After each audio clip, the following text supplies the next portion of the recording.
5 जुलैच्या ठाकरे बंधूंच्या विजयी मेळाव्याची तयारी अंतिम टप्प्यामध्ये आली आहे। वरळीच्या डोममध्ये ठाकरे बंधूंच्या विजयी मेळाव्याची जय्यत तयारी झाली आहे। राज आणि उद्धव ठाकरे उद्या एकाच मंचावर दिसणार आहेत आणि मेळाव्यासाठी हजारो कार्यकर्ते गर्दीही करणार आहेत। वरळीच्या डोममध्ये हजारो कार्यकर्त्यांच्या आसन व्यवस्थेसह पार्किंगचीही सोय करण्यात आली आहे।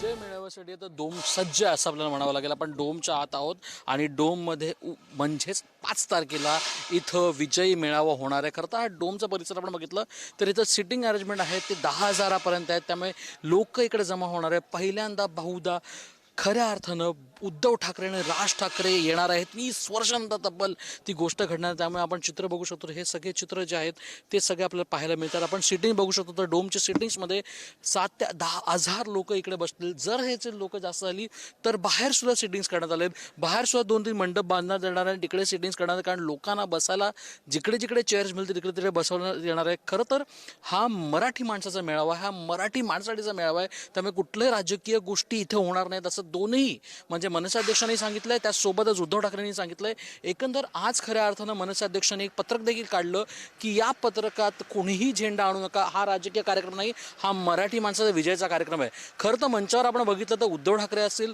मनसे अध्यक्ष राज ठाकरे असतील, जर शरद पवार असतील, नाही तर सुप्रिया सुळे किंवा जयंत पाटील असतील, या सगळ्या गोष्टी पाहायला गेल्या तर काँग्रेसमधून हर्षवर्धन सपकाळ पण मंचावर असतील असं शक्यता वर्तवत आहे। हा सोहळा खऱ्या अर्थात सकाळी 10 वाजता सुरू होईल आणि मेळाव्यासाठी जे लोक येणार आहेत त्यांच्यासाठी खऱ्या अर्थानं महालक्ष्मी रेस कोर्समध्ये पण त्यांना पार्किंग आहे आणि अंडरग्राऊंड पार्किंग डोमचं पण मेजर ठेवण्यात आलं आहे। आता विजय मेळाव्यासाठी हा डोम सज्ज आहे हेच आपल्याला म्हणावं लागेल। मनोज सोबत श्रेयस, पुढारी न्यूज, मुंबई।